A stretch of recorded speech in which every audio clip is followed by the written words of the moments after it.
నాకే తగులుతాయి నాన్న ఇంతకాలం మీరు చేసిన పాపాలన్నీ. రక్తంతో తెరిచిన దెబ్బతోనే నేను పెరిగాను, తిన్నాను, చదివాను. ఇప్పుడు ఆలోచిస్తే నా మీద నాకే కోపం వస్తోంది, అసహ్యం వేస్తోంది. మీకు దండం పెడతాను నాన్న, మీకు ఇలాంటివి చాలు. వాళ్ళందరినీ పంపించేయండి, కనీసం ప్రాణాలతో ఉంటారు. నేను చెప్పినా నీకు అర్థం కాదు. మా బతుకులే అలాంటివి.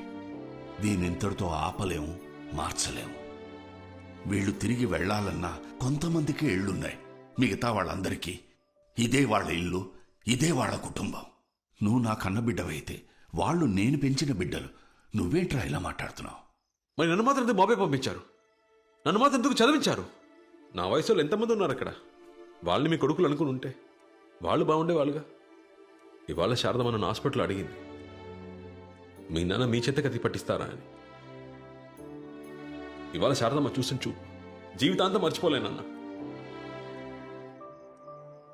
నేను రేపు వెళ్ళిపోతాను నాన్న, ఇంకెప్పటికీ రాను.